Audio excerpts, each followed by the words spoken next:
What's up and welcome back to today's video, guys. And today, guys, I'll be showing you how to change your name of your Epic Games account. So yeah, guys, make sure to watch this quick and easy video till the very end and follow my steps correctly, so you can make sure this works the same for you and that you can do this yourself. But yeah, guys, let's get straight into it. The first thing you want to do, guys, is go ahead and open up the Epic Games launcher if you haven't already. After opening up Epic Games, guys, and logging into your account, you will be greeted by this main page right here, where you can see all the games that you own in the Epic Games store and all the games that you can buy. So yeah, guys, the first thing you want to do to make sure you can change your name is go right here into the upper right corner where your profile picture is. Go ahead, guys, and click that icon right there, and this will now open up a new drop down menu where you can see multiple options such as seeing your achievements or editing your settings or seeing your account info and so on.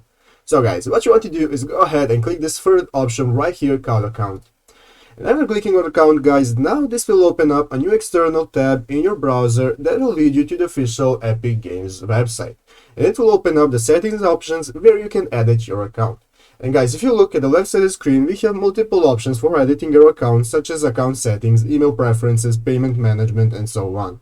So guys, you want to make sure you're in the account settings option. And as you can see here, guys, here we have multiple options that we can change about our account.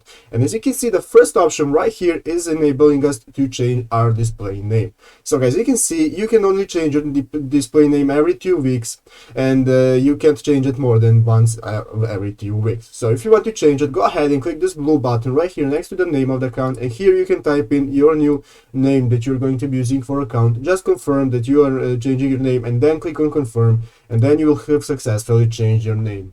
So yeah, guys, that's how you do it. I hope this video was helpful. If it was, make sure to leave a like and subscribe to the channel. So guys, thank you for watching, take care, and bye.